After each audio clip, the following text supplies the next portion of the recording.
Bueno, buenos días. Para mí es un honor estar acá, un reto también. Agradecer mucho a la Universidad de Cundinamarca por la invitación y yo creo que los docentes que formamos en las aulas hoy universitarias tenemos esta responsabilidad también de estar en estos espacios, de contribuir, porque además lo hacemos desde un punto no de favores y de contras, sino desde un punto de vista de lo que vemos, leemos y podemos percibir a partir de nuestra investigación, de nuestros estudios. Yo vengo de la Universidad Externado de Colombia, de pronto algunos la han escuchado nombrar, es una universidad que está en la ciudad de Bogotá y nosotros nos dedicamos a hacer estudios en ciencias sociales principalmente, y estoy en la Facultad de Economía, desde donde formamos muchos líderes y lideresas en los territorios, y yo les voy a contar algunas de las experiencias de regiones metropolitanas en otras partes del país y algunos de los análisis que podemos hacer a partir de lo que podemos ver en el país, pero también en el territorio, en Cundinamarca, desde Bogotá, pero también desde Fusa, pero también desde otros lugares. Y lo primero que yo quiero decir es que el territorio es un cuerpo vivo que funciona como un todo. Es decir, no existe un pro o un contra en que los pulmones funcionan aparte, el corazón aparte, los riñones aparte, los músculos, el sistema óseo, somos un todo. Y ese todo funciona gracias a que cada una de esas partes que lo conforma y es distinta, tiene una funcionalidad que lo relaciona, pero también hay un propósito común de todas las partes. Y los territorios en Cundinamarca y en todas las partes del país también funcionan de manera orgánica. El Sumapaz es orgánico, no termina en un municipio y hay otra funcionalidad que empieza en el otro. Y por eso es que articulaciones a través de región no son una respuesta aislada a las dinámicas naturales, sociales y de las diferentes vidas en sociedad que tenemos en nuestros territorios. Por tanto, es importante mencionar esto como un inicio, y somos un conjunto de funciones que como un todo nos articulan, y si no tenemos esa articulación de manera institucional a partir de diferentes entidades, pues naturalmente se van a tener que comunicar los territorios. Esto es algo que va a tener que pasar. Lo que pasa es que si lo hacemos de manera más articulada, de manera más consensuada, de manera en la cual podamos escuchar las diferentes necesidades de todos, va a ser mucho más fácil que esa coordinación se dé. Por eso existe el cerebro, ¿no? Porque el cerebro le dice a cada uno y va mandando señales a diferentes partes del cuerpo que activan esta mano que están hoy viendo y estamos viendo todos, pero para todos es natural que respiremos, que el corazón esté latiendo, que todos nuestros sentidos estén articulando. Es necesaria la articulación, no es algo que de alguna manera se imponga o se busque generar. Y en ese sentido, surge dentro de diferentes vertientes, no solamente en Colombia, sino en el mundo, que nos hablan sobre una tendencia que es el siglo metropolitano. ¿Y eso qué es? ¿Y eso por qué es importante? ¿Y eso por qué nos impacta? Bueno, el siglo metropolitano no es más que hay unas dinámicas que se están dando frente a la expansión o diferentes formas en que las ciudades empiezan a tener dinámicas con sus territorios circundantes. Esto va a seguir ocurriendo, esto viene ocurriendo en el mundo, y en ese sentido la articulación es necesaria para saber cómo esas otras dinámicas que están ocurriendo, que pueden ser más urbanas, que son urbanas rurales o que son necesidades rurales, van a tener una forma de articularse entre ellas. Por eso surge esta idea de lo metropolitano. ¿Y qué es? Una ciudad eje y unas poblaciones cercanas que no es que estén obligadas a, es que naturalmente empiezan a conectarse a través de ¿qué? Del transporte, del trabajo y de la vida cotidiana. Yo tengo necesidades de ir a un médico, yo tengo necesidades de educación, y todo esto se da dentro de un territorio que traspasa la frontera de mi municipio y en el cual yo siempre tengo necesidades. De ahí que surja el tema de la metropolización en términos de motores económicos, conectividad, vida cultural y académica, y en qué benefician a la gente. ¿Por qué a mí me debería importar este tema? Pues el primer punto es: tienen que haber planes de mejoras y acceso a servicios básicos, y esto se puede hacer de manera articulada. Ya les voy a contar algunas cosas que han pasado en Colombia, pero también porque hay programas de salud, educación y protección social a los cuales yo puedo acceder a partir de otras dinámicas distintas a las unitarias que hay a nivel de municipios. Pero también yo puedo tener más canales para incidir, y yo creo que esto no es menor. Es decir, hoy por hoy cada uno en su municipalidad, en su municipio tiene la posibilidad de incidir, pero voy a tener un espacio adicional para poder expresar, y voy a tener un espacio adicional para conocer a otros actores que también están incidiendo. Y un uso más eficiente y ordenado del suelo. Entonces creo que ahí hay como varios elementos de por qué se habla del siglo metropolitano. Uno puede tener posturas de que le parece o no le parece, por supuesto, pero es importante reconocer que existe, es como la transición demográfica, todos cada vez estamos aumentando en edad. Al 2054 van a haber más personas adultos mayores que niños naciendo en este país. Y esto no es un hecho en el que yo esté en contra o a favor, es algo que nos está ocurriendo como sociedad y que es importante hablar del elefante en la sala, ¿cierto? Es algo que está pasando, todos vamos a necesitar servicios de cuidado. Y cuando lo afrontamos a nivel de, por ejemplo, una región, pues podemos tener unas respuestas más asertivas que si estamos haciéndolo de manera atomizada o específica en un lugar de un municipio. ¿Qué ha pasado? Miremos algunos referentes. No vamos a ver unos muy alejados de países desarrollados. No. ¿Qué ha pasado con Ciudad de México? ¿Qué ha pasado con Lima? ¿Qué ha pasado con otras ciudades como en Canadá, Toronto y Shanghai? Bueno, pues estas dinámicas han ocurrido.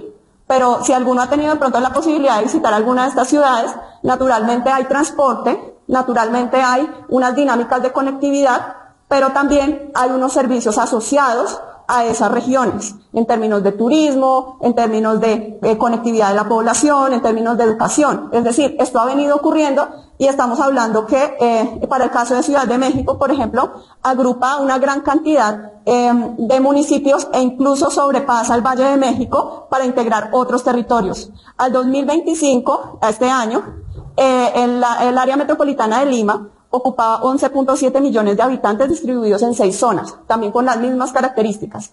¿Y por qué hablo de esto? Y pueden decir alguien como, pues, no me parece como tan interesante o tan cercano a mi realidad. Pues porque nosotros, como país, ¿dónde estamos en esa fotografía? Bogotá es la capital de Colombia. ¿Dónde estamos en términos de nuestro desarrollo, en términos de este fenómeno que estamos viendo del siglo XXI? Pues, bastante atrasados, es la respuesta. Y parte de esa respuesta es ¿por qué? Porque ya no pasemos a estos referentes, sino pensemos en el país, ¿cierto? Áreas metropolitanas en Colombia. Siguiente, por favor. Bueno, nosotros hace mucho tiempo hemos estado pensando en regiones metropolitanas y áreas metropolitanas. Y les cuento que el Valle de Aburrá, por ejemplo, en Medellín no solamente tiene el Valle de Aburrá, sino que está haciendo un crecimiento hacia otro lugar que se llama el Valle de San Nicolás. Pero si alguien también ha tenido la oportunidad de visitar el área metropolitana del Valle de Aburrá y la de San Nicolás, se da cuenta que las dinámicas económicas y comerciales, pero también de desarrollo y de cohesión de los territorios es exitosa. El aguacatejas, la exportación de flores desde La Ceja, Antioquia, es decir, es el 45% de las exportaciones del país gracias a que existen este tipo de dinámicas. Y esas dinámicas también cobijan y hacen que las zonas rurales tengan unas conectividades muy exitosas y de muy buena calidad para todos y para todas las personas que están allí. Pero también otra importante y que quiero resaltar, sigamos a la próxima por favor, es no solamente desde el punto de vista comercial, sino que hay inversiones, por ejemplo, la Reserva La Quintero y la Microcuenca La López, donde hay toda una serie de programas de guardabosques, de preservación, y qué decir del área metropolitana de Bucaramanga, donde es un referente internacional en términos de el registro de especies y de biodiversidad. Han venido personas de todo el mundo a registrar cómo el área metropolitana de Bucaramanga hoy por hoy tiene un registro de toda la biodiversidad que hay que proteger en la región. Entonces, este tipo de alianzas estratégicas, y aquí por ejemplo está el plan de quebradas del Valle de Aburrá, que es de este año. La columna vertebral, naturalmente, como alguien muy bonito nos cantaba antes, es el agua. Y el agua, cuando se conoce, hay un registro, aquí hay profesores de geografía, cuando uno tiene un conocimiento de cómo está construida esa estructura ecológica principal, pues la puede proteger, porque el conocimiento es poder y el poder es transformación. Y esa transformación viene desde poder tener este tipo de análisis y la academia claramente siempre comprometida con aportar a esa preservación. Y en el caso del área metropolitana de Bucaramanga, miren, este ejemplo yo creo que es clave, porque hacen una cosa que se llama cadenas de valor. ¿Dónde está la producción de cuero? ¿Dónde están los diseños? ¿Dónde está la mano de obra? Todo esto es una cadena de valor. Y hay una industria de los textiles, hay una industria de la marroquinería, hay una industria de la moda en Bucaramanga a partir del área metropolitana. Pero también quiero resaltar que, por ejemplo, tienen un observatorio para el análisis metropolitano, que es esto que les digo de poder tener centros. Hay un sistema de información geográfica y hay algo que es muy, muy valioso y es planes de ordenamiento conjuntos de Girón, Florida Blanca, Río Negro, Bucaramanga. ¿Y qué quiero decir con esto? Miren que el país ha avanzado. No estoy yéndome ni a Shanghái ni a Oakland, estoy yéndome a Bucaramanga, estoy yéndome a Medellín. Aquí hay una necesidad sentida del país. Es como la discusión del metro. O sea, el metro debió ocurrir hace mucho tiempo y muchas veces como colombianos nos quedamos en las discusiones y el tiempo pasa y las transformaciones vienen. Pero nosotros no estamos al mismo ritmo que están ocurriendo las transformaciones. Entonces traigo estos ejemplos porque me parecen claves, pero también porque nos muestran que efectivamente sí nos podemos coordinar y que en otros lugares de Colombia se han podido coordinar gobiernos locales para hablar de temas de regiones y de metropolización. Y por otro lado, el último ejemplo que yo les quería compartir es el área de Cartagena de Indias, donde hay un sistema que se llama Transcaribe, pero también hay toda una serie de apuestas en términos de movilidad sostenible. Movilidad sostenible a partir de biciusuarios, a partir de otras formas en las cuales se conectan los territorios, que son claves. No solamente la vía es la que debería conectarnos con los territorios circundantes, deberíamos tener un acceso a ciclorrutas que nos permita también caminar, utilizar la bicicleta para poder transitar desde un lugar a otro. Sigamos, por favor. Porque es importante pensar ahora sí, luego de hacer este viaje a diferentes ciudades, a diferentes lugares en Colombia. Bueno, pues primero porque esta es la más importante. Esta es la más importante del país. Y es la región metropolitana en la cual se ha hecho un esfuerzo importante y haciendo nuevamente una revisión general. Hay muchos estudios, hay mucha conversación, existe el diagnóstico. Con acuerdos o desacuerdos, en términos generales, es claro que hay una necesidad frente al tema. Es decir, incluso si yo estuviera en una postura o no de desacuerdo, hay una necesidad, porque Bogotá sigue siendo una capital y el resto de los territorios circundantes siguen teniendo un rol importantísimo en articulación. Esto sigue sucediendo y seguimos teniendo en mora de nuestro desarrollo como país una necesidad con este tema. Pero también, porque no olvidemos que casi la mitad del Producto Interno Bruto del país se está haciendo en los 117 municipios de Cundinamarca. Estamos diciendo que aquí hay una necesidad porque la mitad del producto del país se está gestando acá. Pero también hay una necesidad que cada vez nos impacta más de que sea una ruta sostenible. ¿Qué quiere decir esto de la sostenibilidad? Bueno, pues que no solamente usemos los recursos que hay, sino que en el tiempo garanticemos que las próximas generaciones pueden tener acceso a esos recursos. Yo les quiero contar, pasamos una atrás, por favor, la 9. Algo que a mí me parece clave en toda esta discusión, que a veces no lo hablamos tanto, que es el hecho metropolitano. ¿Y eso qué es? ¿Eso por qué es importante? Bueno, los hechos metropolitanos son los problemas, las necesidades, las temáticas que son claves en la discusión.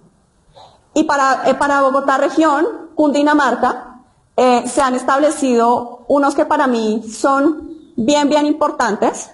Voy a hablar específicamente del de seguridad alimentaria y comercialización. Las políticas para poder garantizar la seguridad alimentaria de la población muchas veces tienen que ver con la forma en la que se distribuye la comida para las diferentes poblaciones. Y la única forma en la que vamos a poder distribuir bien la comida es si tenemos una articulación donde está, voy a hablar como hablamos los economistas con un lenguaje un poco raro a veces, la oferta, que es donde están las naranjas, donde están los limones, donde están las papas, y la demanda, donde están las personas que necesitan esa alimentación. Esa articulación nos va a permitir hablar de esto que es seguridad alimentaria. ¿Qué es seguridad alimentaria? Garantizar que las personas tengan el acceso a los alimentos. Y ahí también hay una reflexión de país sentida. No puede ser que este país, que es abundante y rico en la comida, tenga personas en inseguridad alimentaria. Es decir, tenemos que ser capaces de afrontar el reto y poder distribuir bien los alimentos. No es que no los hayan, sí los hay. ¿Qué está pasando con nuestra capacidad de gestionar cómo llegan los alimentos a las personas? Entonces ahí yo creo que hay un reto, pero también hay una gran oportunidad, porque como región metropolitana ya hay un reconocimiento que la seguridad alimentaria es parte de. Y ya finalmente, yo quiero ir como a la última porque ya se me acabó el tiempo, de las críticas a las oportunidades. Yo dije, bueno, voy a pensarme un cuadrito. Yo sé que hay cosas que a la gente le preocupan y es legítimo y es válido. Y no tiene que ser algo en lo cual uno genere de alguna manera una postura radical frente a por qué lo piensan. Es natural de los seres humanos generar preocupaciones.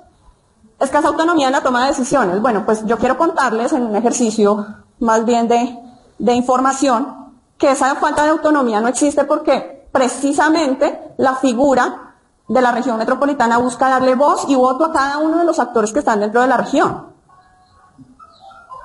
Por otra parte, si yo no soy parte de ella, pues de alguna manera no estoy teniendo esa voz y ese voto. Entonces no es que no tenga una autonomía. Naturalmente, la constitución político-administrativa de este país establece que esa autonomía está con un fuero especial.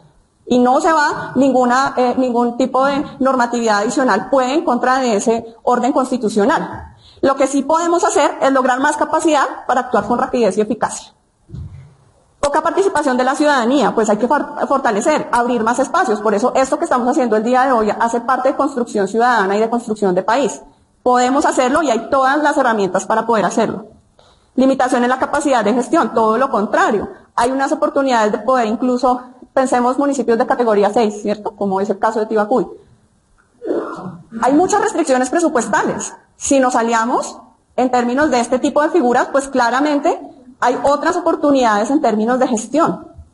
Persistencia de desigualdad territorial. Claramente sí, hay una desigualdad en términos de lo que pasa en cada uno de los territorios, pero es otra cosa traer sobre la mesa, ¿no? Planificar de manera conjunta para buscar oportunidades. Es decir, este es un espacio precisamente, voy a usar un término muy de fútbol, para equilibrar la cancha y poder hablar en otro escenario con otras posibilidades y con otras oportunidades. Yo les agradezco mucho que me hayan escuchado y, bueno, a su disposición siempre.